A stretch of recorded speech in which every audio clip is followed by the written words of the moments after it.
Commentary on a Verse of Rumi by Baha'u'llah. In my name, the sorrowful. Salman, waft the holy breezes of the All-Merciful upon the people of being and contingency, from the city of the soul. Journey with the feet of rectitude, the wings of detachment, and a heart aflame with the fire of God's love, so that the cold of winter will have no effect on you, and you will not be prevented from travelling in the valley of oneness. Salman, these days are the manifestation of the firm and incontrovertible phrase, no God is there but He. For the negative particle modifying the positive noun is prior to and has taken precedence over the essence of affirmation. No one among the people of creation has so far become aware of this divine subtlety. What you have witnessed, that to outward seeming the letters of negation have triumphed over the letters of affirmation, is because of the influence of this phrase, the revealer of which has, owing to a hidden wisdom, caused the negative particle to come first in this universal phrase. If I were to make mention of the convincing wisdom concealed therein, you would suddenly swoon, indeed would fall dead.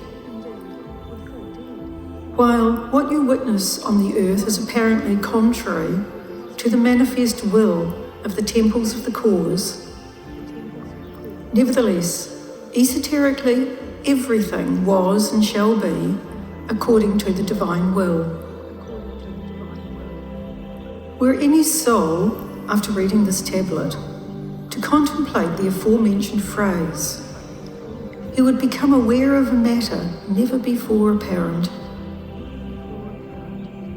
For the form of the words is the treasure hold of truth, and the meanings lodged therein are the pearls of knowledge of the sovereign of oneness. The hand of divine purity hinders the people from recognizing this truth when the will of God suspends it. But when the hand of power lifts the seal therefrom, then the people will become aware of it. For instance, consider the words of the Quran, which were, every one, treasuries of the knowledge of the pre-existent beauty. All the learned clergy read them night and day and wrote commentaries on them. Even so, they were unable to make manifest the meaning of even one letter from among the pearls concealed in the treasure vaults of those words. But when the promised day arrived, the hand of might that belonged to the manifestation of God who preceded me removed the seal in accordance with the condition and capacity of the people. Thus, the children of this era, who have never understood a word of the esoteric branches of knowledge, have become aware of hidden secrets, to the extent that they were able to do so, such that a child was able to compel one of the clergymen of this era by his discourse. This is the power of the divine hand and the sphere of influence exercised by the will of the sovereign of unity. Were anyone to contemplate the above-mentioned utterance, he would see that not an atom moves save by the will of the absolute truth, and no one learns a single letter save by his volition. Exalted be his station, power, dominion, greatness and cause, and exalted be his grace upon all who are in the kingdom of the heavens and the earth. Salman, the pen of the All-Merciful, says in this dispensation, I have removed the negative particle from before the affirmation, and the wisdom thereof will, should God desire, descend from the heaven of volition. We will send it later.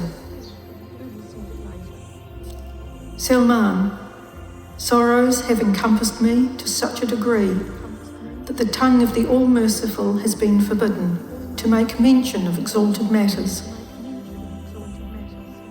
By the one who reared the contingent world, the gate of the garden of meaning has been bolted up by the oppression of the idolaters, and the breezes of knowledge have been prevented from blowing from the Yemen of the glorious, the One. Salman, I have been afflicted by tribulations in this physical world, both earlier and later. Do not think they are limited to these days. A person whom we raised over months and years with the hand of compassion once attempted to kill me. Were I to make mention of the secrets of the past, you would become aware that some individuals who had been brought into being by a word of command have arisen to contend with God and have set back the wonders of his cause. Consider Harut and Marut, who had been servants of God and near to him, so holy that they became known as angels. By the all-encompassing divine will, they came from non-existence into being, and their names and works became renowned in the kingdom of the heavens and the earth. They were so close to God that the tongue of grandeur spoke of them. They reached such a station that they came to consider themselves the most pious, most exalted, and most self-denying of all the people. Then a breeze blew from the land of tests, and they returned to the nethermost flames.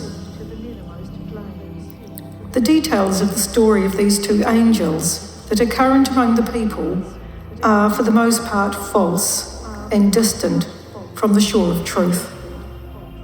With us is the knowledge of everything in glorious and guarded tablets. Nevertheless, no one among the peoples of that age protested against God that he, may his greatness be glorified, had bestowed upon those two angels the station of holiness and nearness that they had attained.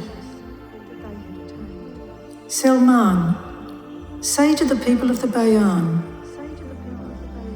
you are trading salt water for the divine, everlasting stream and the eternal heavenly fountain, and are stopping up your ears from hearing the melodies of the nightingale of immortality.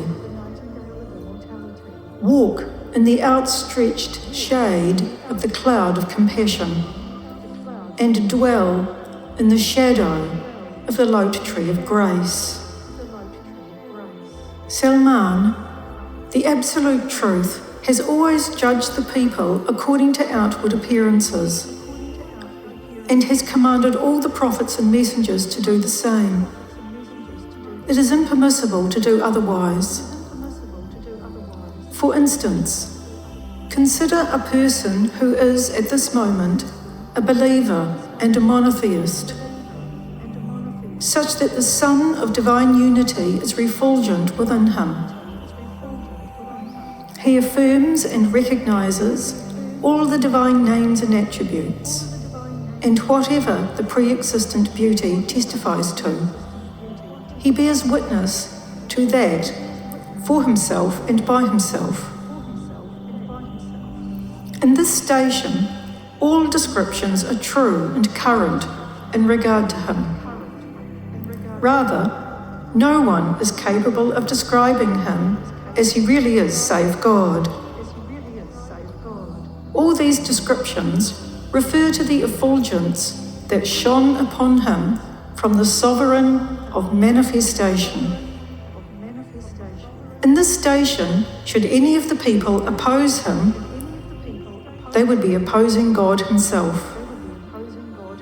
For in him, nothing can be seen save the divine effulgences, as long as he remains in this station. Should a bad word be said about him, the speaker would be a liar. After he rises in opposition, however, that effulgence that had been the basis for describing him, and all the other related attributes, depart to their own habitation. Now, that individual is not the same person, for those attributes do not subsist in him. If you look with sharp eyes, you will notice that not even his clothes are the same. For a believer, while he was believing in and affirming God, might be wearing clothes of cotton, but in God's eyes they are of heavenly silk. But when he rises in opposition, they are transformed into the flaming tar of Gehenna. At this point, should anyone praise such an individual, he would be a liar, and would be mentioned by God as among the people of hellfire. Salman, the evidence for this statement is present intrinsically in everything. It is remarkable that nevertheless the people have remained unaware of it, and have stumbled at the appearance of such matters. Consider the lamp. As long as it is lit and its flame is radiant, were anyone to deny its light, he would naturally be a liar. But after a gale has blown and snuffed out its light, if anyone were to say that it is shining, then he would be the liar, even though the niche and the candle, whether lit or not, are the same. Today, you should consider all things to be mirrors. For all creation was brought into being by a single word, and is standing in one spot in the presence of God. If all would turn their attention to this glorious and eternal sun, which has dawned forth from the holy and most glorious horizon, the effulgence of the sun would be inscribed and imprinted on their forms. In this case, all the characteristics and attributes of the sun are also true of those mirrors. For nothing is apparent in those mirrors save the sun and its light. To the insightful mystic, it is self-evident that these characteristics of the mirrors are not intrinsic to them, but rather pertain to the effulgence from the dawning day-star of grace that has become manifest and radiant in these mirrors. As long as this effulgence persists, the characteristics persist. After that effulgence has been erased from the mirror's forms, those who continue to praise the mirrors are guilty of pure lies and falsehoods. For the names and attributes circle around an effulgence that dawned from the sun, not around the mirrors, in and of themselves. Salman, the honour, exaltation, greatness and renown of all names depend on their relationship to God. For instance, consider the religious edifices that have become exalted among the various peoples. They are all circumambulating around these buildings to which they make pilgrimage from distant lands. It is clear that the pre-existent beauty, may his splendour be glorified, has related himself to them, even though everyone knows that God has never and will never stand in need of a building, and his holy essence is related to all places equally.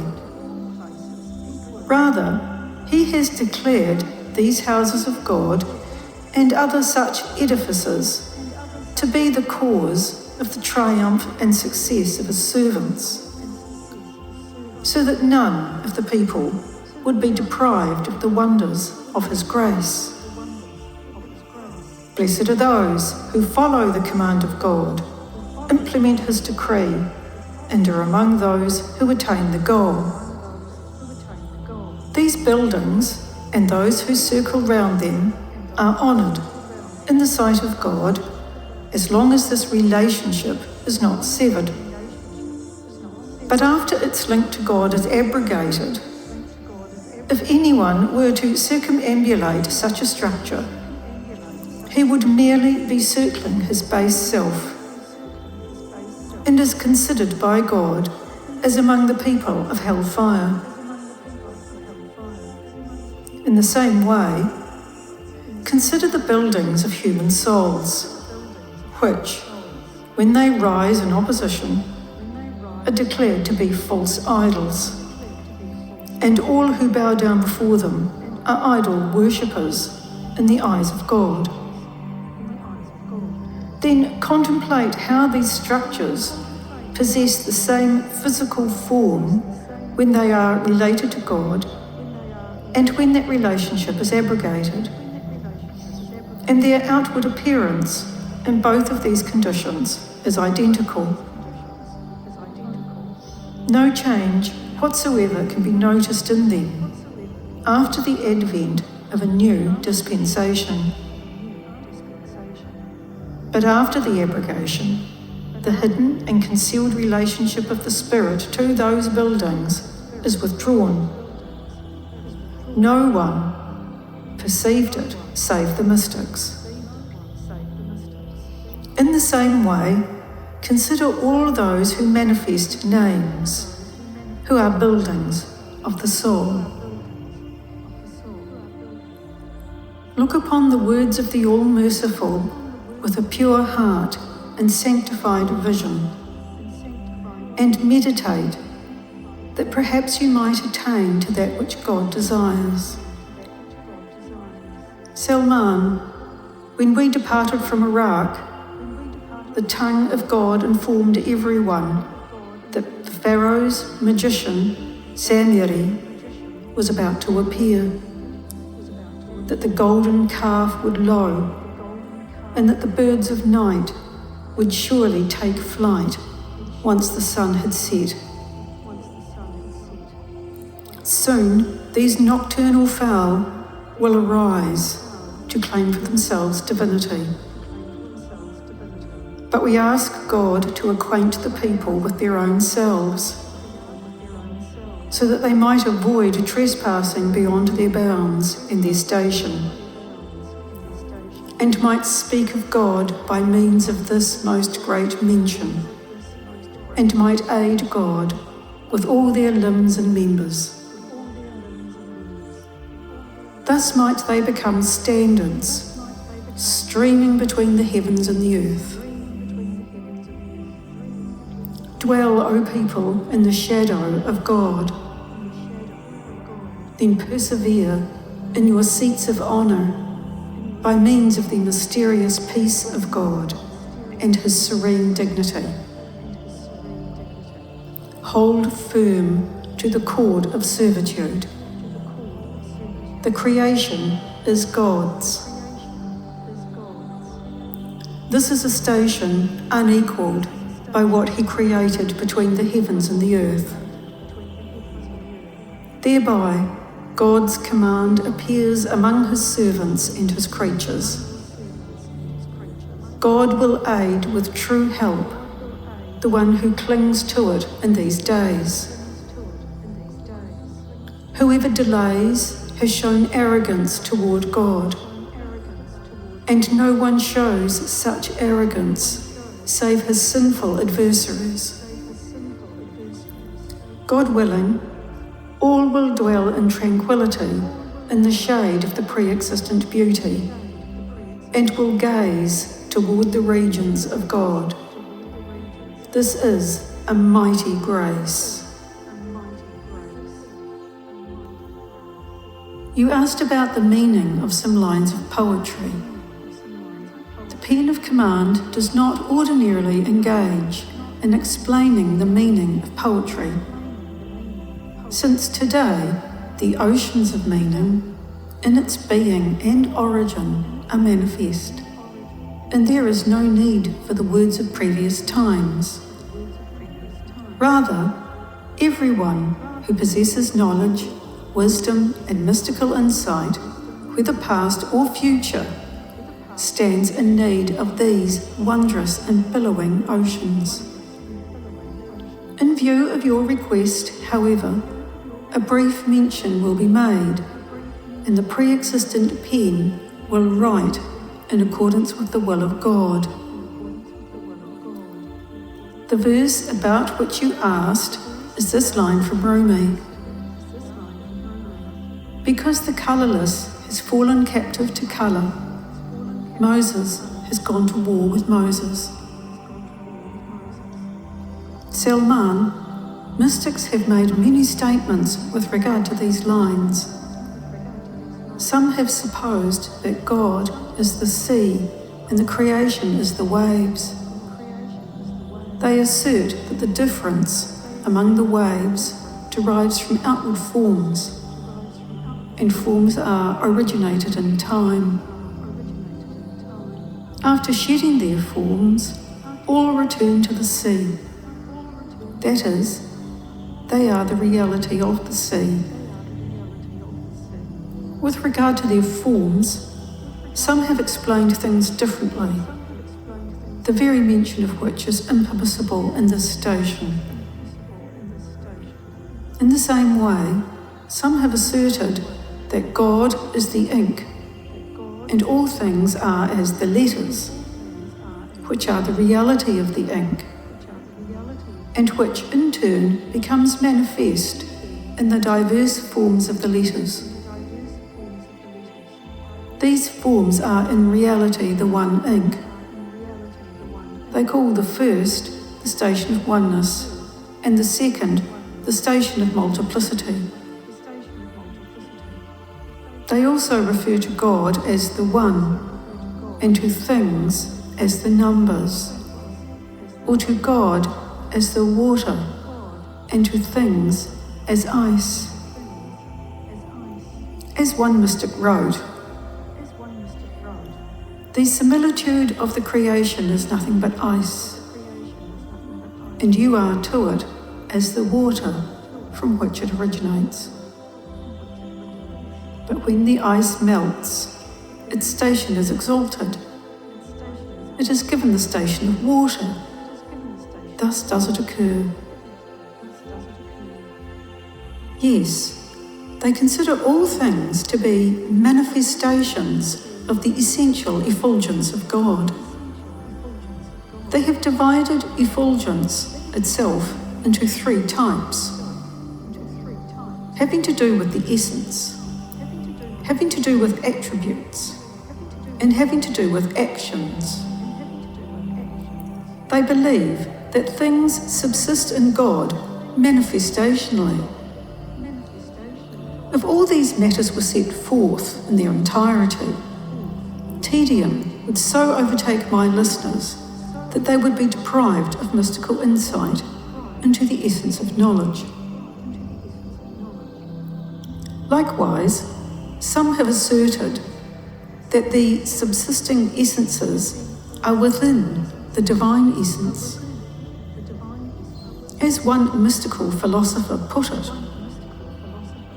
the realities of things exist in God's essence in a most noble manner, and then he emanates them forth.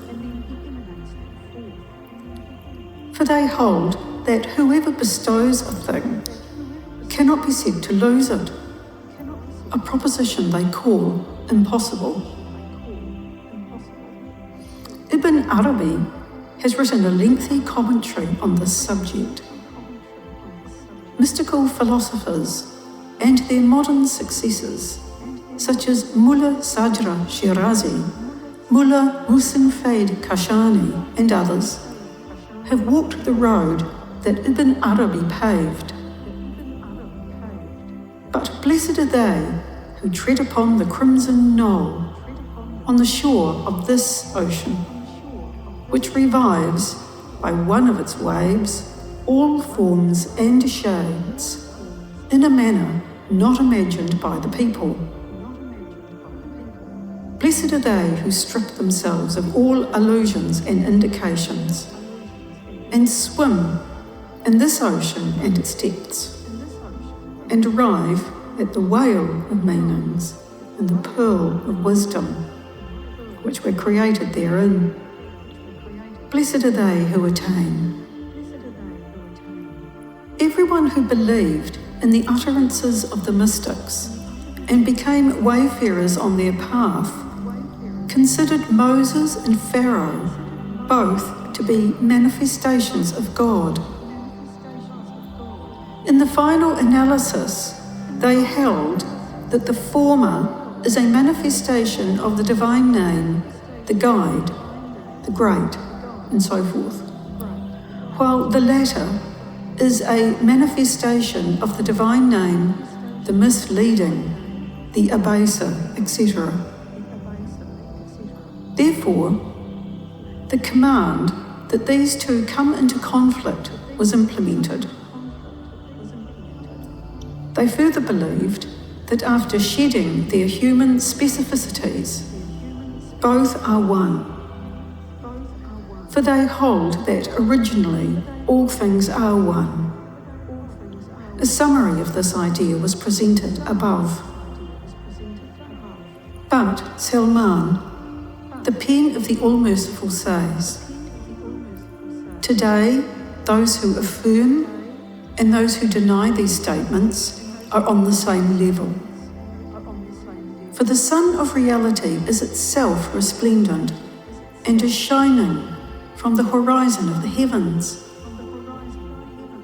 All those who busy themselves with such sayings are, of course, deprived of mystical insight into the beauty of the compassionate.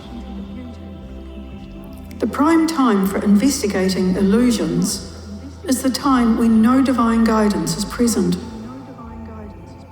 Today is the springtime of unveiling and attainment. Roam, O people, in the garden of revealment and disclosure, and forsake illusions. Thus are you commanded by the pen of God, the guardian, the eternal. All branches of knowledge were set forth only for the sake of establishing that which is valid. Now, praise be to God that the sun of the object of knowledge has dawned above the horizon of the sky of eternity, and the moon of validity is shining in the heavens of command. Sanctify your heart from all illusions and gaze with your outward eyes toward the day star of meanings in the holy and spiritual firmament. Note well his effulgence of names and attributes in what is other than he, so that you might attain to all knowledge and to its origin, mine, and wellspring.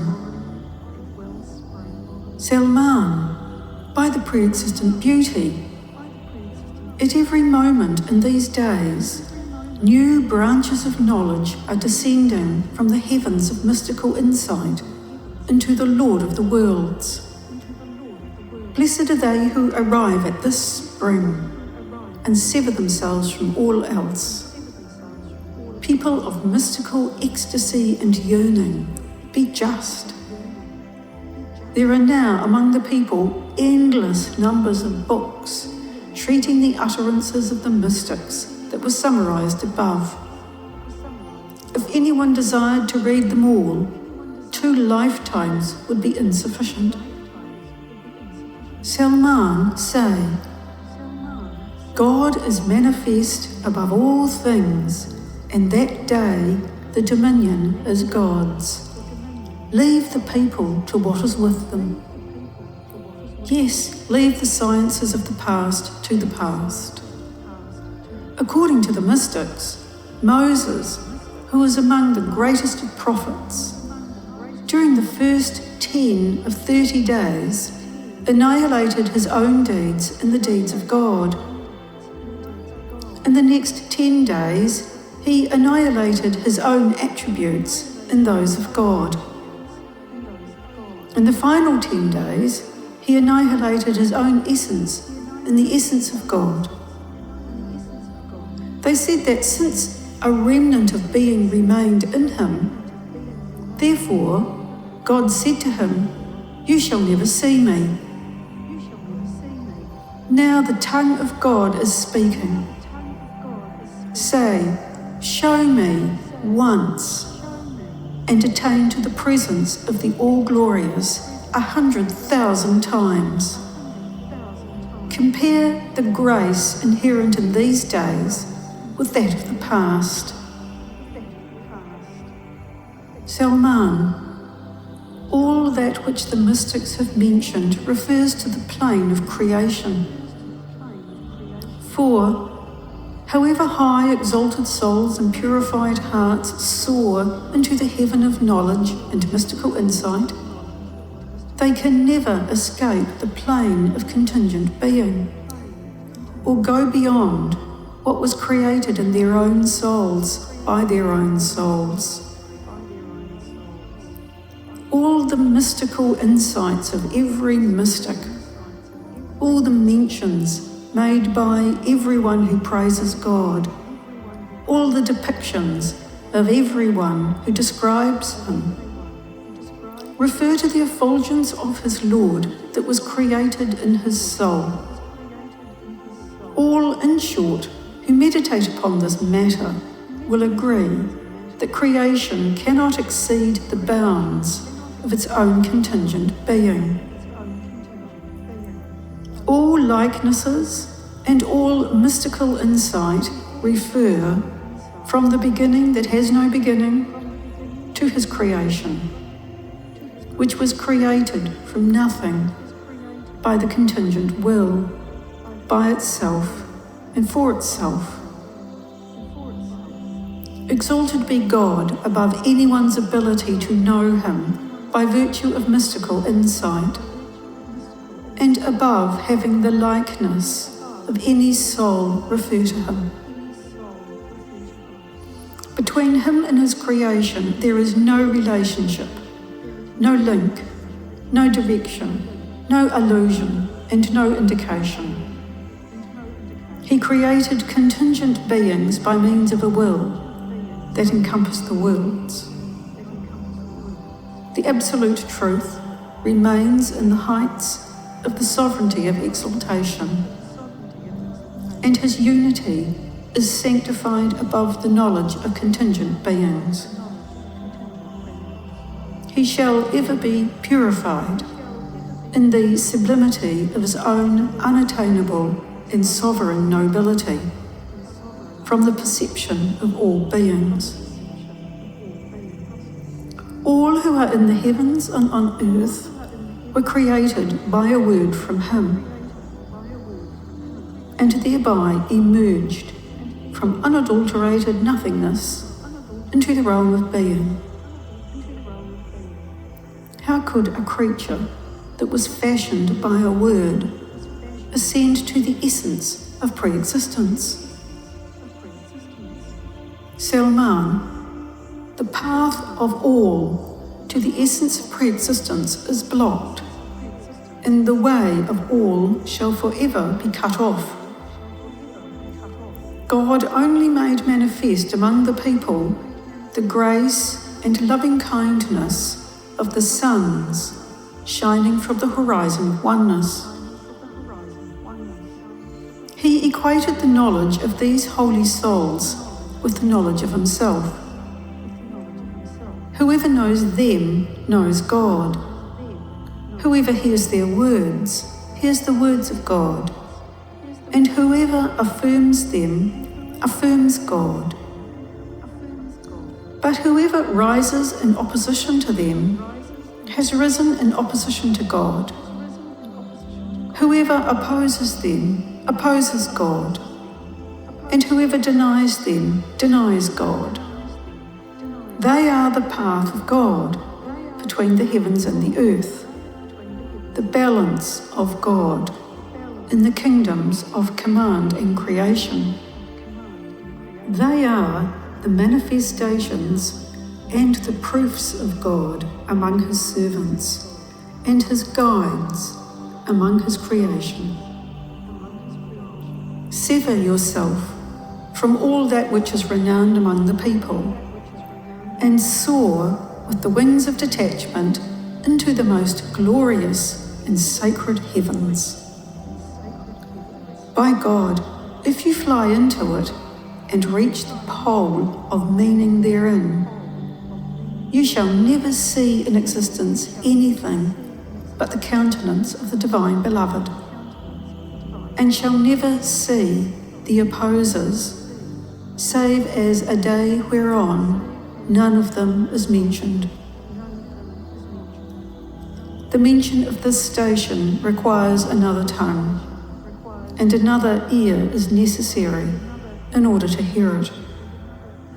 It is best that we now leave the secrets of the soul and the wonders of the mention of souls that are deposited in the heavens of the will of the All-Merciful, and turn to the meaning of the poetry. Know that Rumi's intent in the Mathnavi in mentioning Moses and Pharaoh was to invoke a similitude. It was not that these two were one in essence. We take refuge in God from that. For Pharaoh and his like were created by a word from Moses, if you did but know. The very outward dispute between them is proof that they were opposed to one another in all the worlds. This is a secret utterance that none but the mystic with insight knows.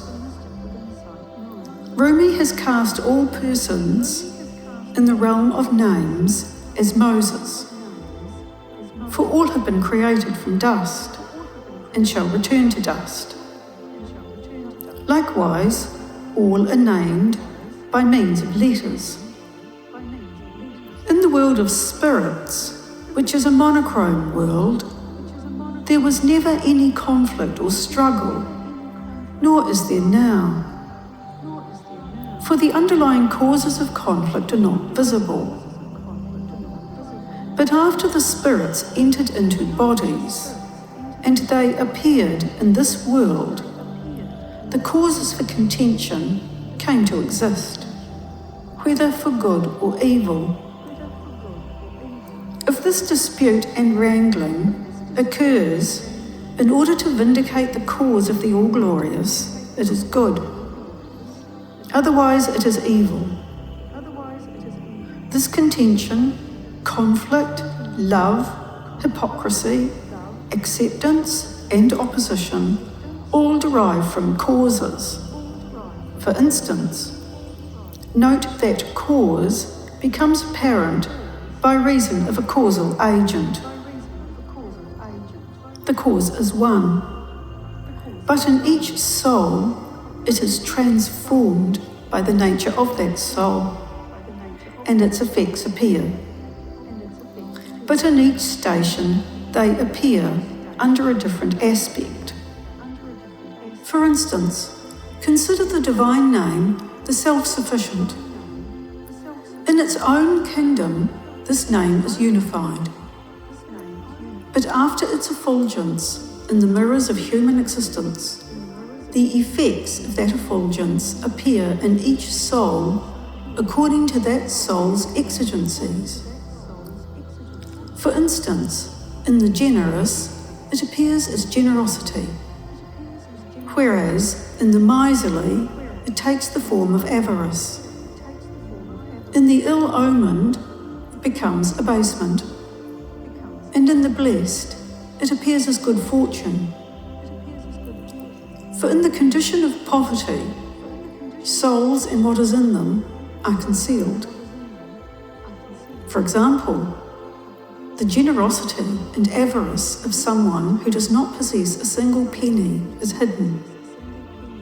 Likewise, in such a condition, his good or bad fortune would as yet be impossible to discern. After becoming self-sufficient, every soul shows forth what is within it. For instance, one might expend what he possesses in the path of God. Another might organize war material and arise to engage in battle with the truth. One might safeguard others to the point where he denies his wealth to himself and his family. Consider how, from one effulgence, so many different and contradictory things appear. But before that effulgence, all these souls were subdued, concealed, and languid, with one ray from the Son of the Name, the Self-Sufficient. How he has resurrected these souls and made visible and manifest what was hidden within them.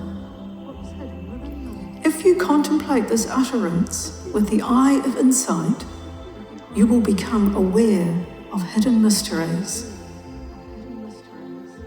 Consider the Pharaoh of this age, who, if it were not for his outward wealth and power, would never have arisen to wage war against the beauty of the divine unity. For had he lacked the means, he would have been powerless to do so, and his unbelief would have remained concealed within him. Therefore, happy are the souls who have not become prisoners of the multicoloured world and what was created therein, but rather attained to the hue of God, that is, who have taken on the colour of the absolute truth in this wondrous dispensation. This estate is sanctification above all the diverse colours of the world. Only those who are detached have knowledge of this colour, insofar as, today, the people of Baha'i, who are passengers on the Ark of Eternity and who ply the ocean of glory, recognise one another. Aside from these companions, no one else is aware, and even if others should come to know that colour, it would only be to the same extent that the blind can perceive the sun. Salman, tell the servants to come to the shore of the sea of pre-existence, so that they might become sanctified above all colours, and arrive at the most pure and holy seat in the most great panorama.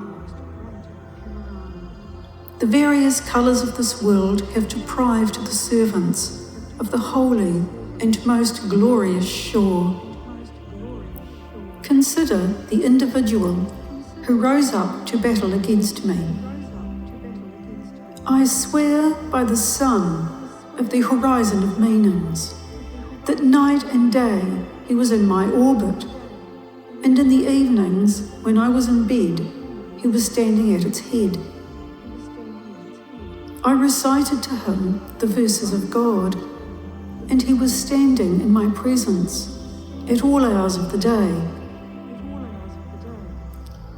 When the cause was raised aloft, and he saw that his name became visible, Then the colour of that name and love of leadership so overtook him that he was deprived of the sacred shore of unity. By the one in whose hand is my soul, the creation had never before seen the like of this soul in his love of leadership and high station. By the one who caused all things to speak forth in praise of God. If all the people of creation determine to reckon his envy and hatred, they would, every one, discover themselves incapable of doing so. We beseech God to purify his breast and return him to himself, and to aid him in affirming God, the powerful, the exalted, the mighty. Salman, consider the cause of God. One word is made to appear from the tongue of the manifestation of divine unity, and this word was intrinsically one, coming from a single wellspring. But after the sun of the word dawns from the horizon of God's mouth upon his servants, it manifests itself in each soul according to its condition. For instance, in one person it becomes opposition, in another, acceptance. In the same way, in others, it becomes love or hatred, and so forth. Afterwards, this lover and this hater arise to struggle and do battle with one another. Colour has tinged both of them. For before the appearance of the Word, they were friends to one another and united. After the dawn of the Son of the Word, the term adherent was embellished with the colour of God, while opponent was tinted with self and passion. The radiance of this same divine word in the soul of an adherent was manifested with the colour of acceptance, while in the soul of the opponent it appeared in the hues of opposition. Even though the original ray was sanctified above colours. Consider the sun, which, with one burst of light, sheds its effulgence in mirrors and glasses. But in every pane of glass, it appears with the colour of that glass, as is apparent and as all have witnessed. Yes, the reason for the battle of the opponent and the adherent is colour. But between these two colours lies an inestimable difference. One is tinged with God, and the other with base passion. The believer who advances and struggles is tinted with the all-merciful, while the hypocritical opponent is tinted with Satan. The former colour causes and brings about the purification of souls from the hue of anything but God. The latter causes souls to be sullied with the manifold colours of self and passion. The former bestows the grace of eternal life, and the latter unending death. The former guides those who are detached to the heavenly spring of immortality, while the latter causes the veiled ones to taste the fruit of the infernal tree. From the former, the scent of the compassionate wafts, and from the latter, the odour of the Prince of Darkness. Rumi's intent in these words was not that Moses and Pharaoh were on the same level. We take refuge in God from that. But some of the ignorant have thus understood him. Moses' actions with regard to his own religion bear true witness, for he struggled on behalf of God with the goal of delivering Pharaoh from the colours of annihilation and of allowing him to attain the hues of God, and so that he himself might taste the sweet waters of martyrdom in the path of the friend. Pharaoh struggled, on the contrary, in order to preserve himself and his power. Moses' goal was to light the lamp of God among the people, and Pharaoh's goal was to put it out. As one who sacrifices his life in the way of God, like one who keeps himself safe behind 70,000 veils. What is their difficulty? That they do not understand at all an utterance of God, the knowing, the wise. Rather, Rumi's intent was that the cause of the war between Moses and Pharaoh was colour. But Moses' colour was a hue, for the sake of which the people of the concourse on high sacrificed themselves. Pharaoh's colour was one that even the people of the lowest rung of hell avoid. Rumi himself, in many places, mentioned Pharaoh. If you examine these verses closely, you will perceive that his intent was not that which some have attributed to him. What yearning he exhibited, that he might associate intimately with the divine friends and attain the honour of serving the companions of God. This is what he wrote in one place. If he is without God's grace and his chosen ones, his page is black, though he be an angel. Yes, Salman, tell the beloved of God to look at anyone's words not with the eyes of opposition, but rather with the eyes of compassion and mercy. Except for the words of those persons who, today, have written fiery treatises in refutation of God. It is absolutely incumbent on all persons to write whatever they can in rebuttal of those who have sought to refute God.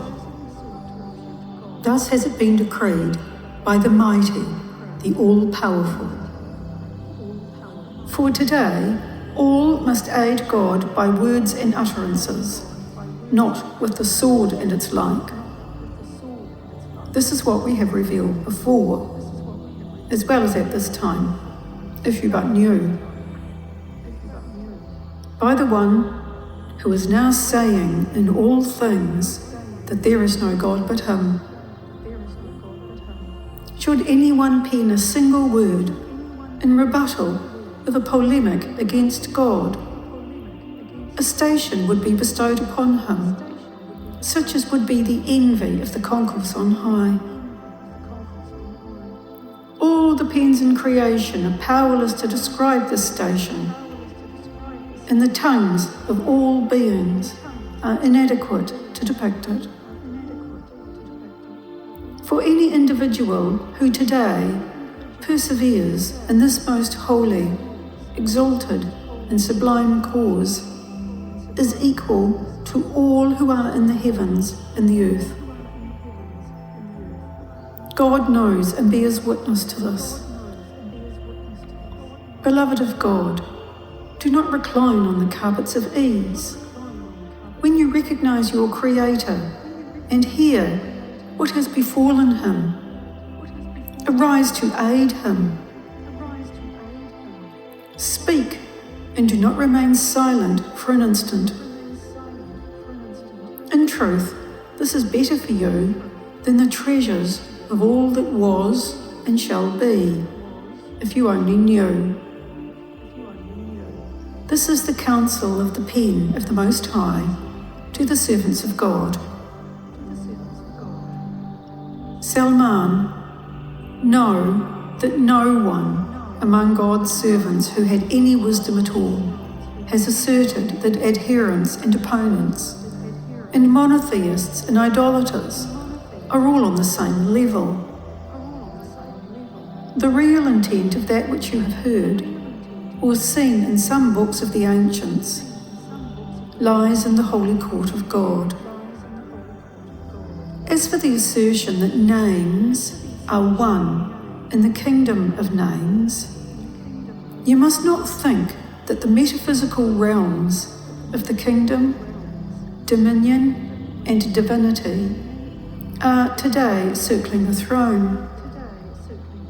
The dimensions of divinity, dominion, and the kingdom, as well as realms above these, exist and subsist by virtue of the emanation from the planes and worlds that are visible in this station.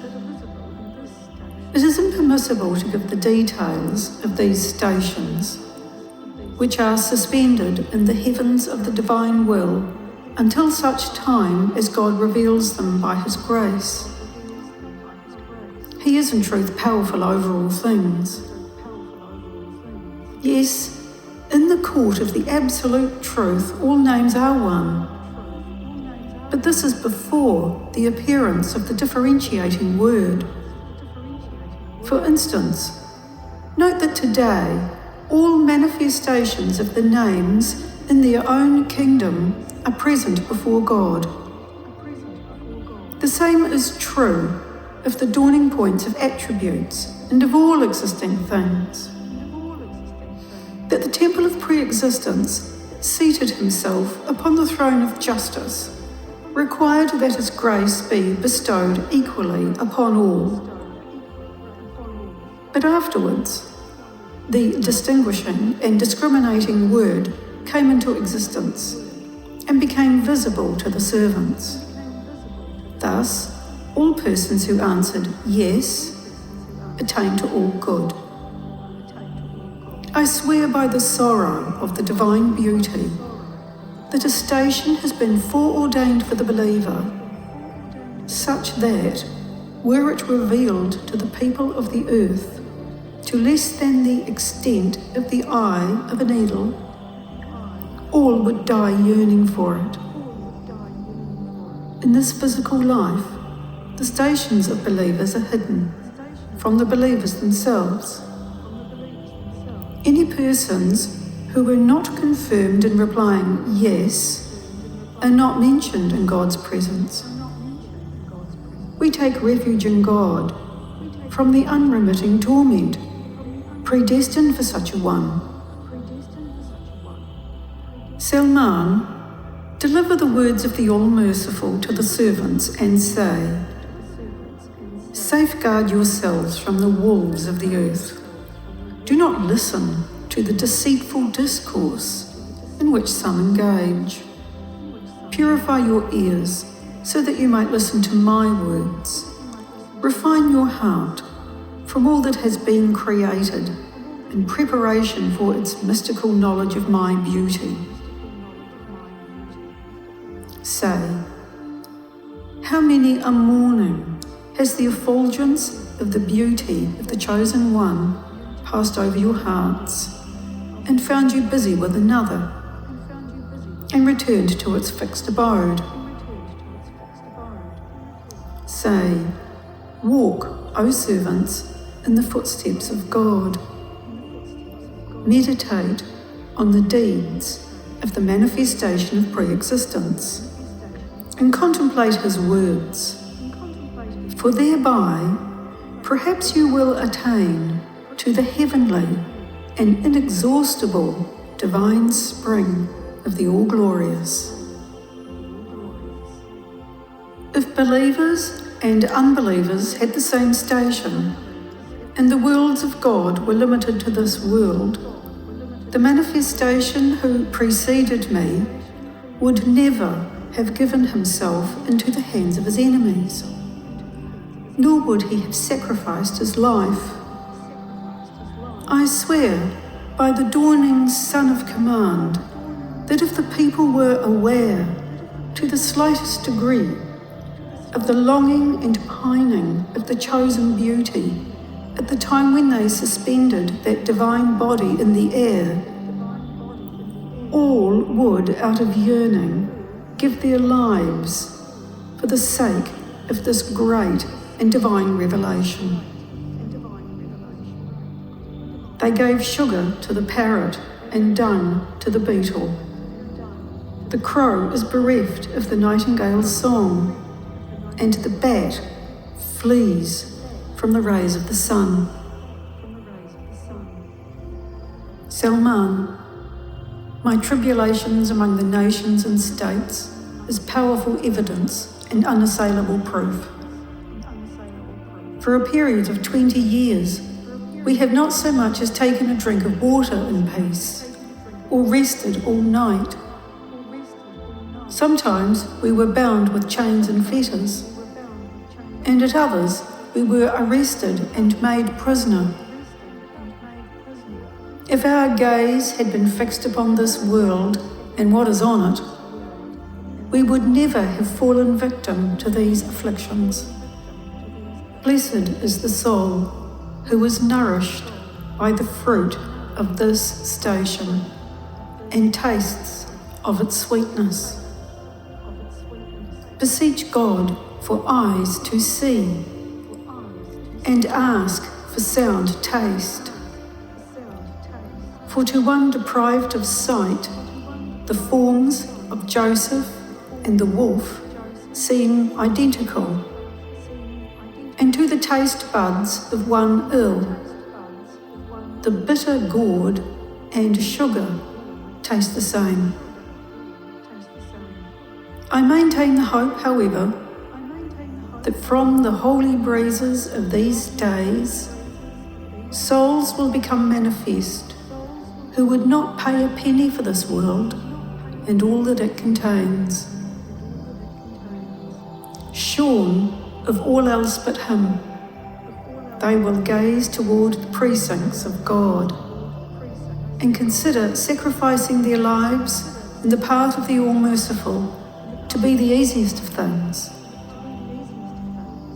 They will not stumble on the way because of the opposition of opponents, and will choose to seat themselves under the shade of the friend. Blessed be the former, and happy are the latter. How glorious are the former, and how noble are the latter. By God, the houris in the most exalted chambers find no rest because of their pining to meet these souls. The concourse of immortals cannot sleep because of their yearning. Thus has God singled those out for Himself and rendered them detached from all the worlds. Salman, the sorrows befalling the pen of the All-Merciful have prevented it from mentioning the stations of oneness.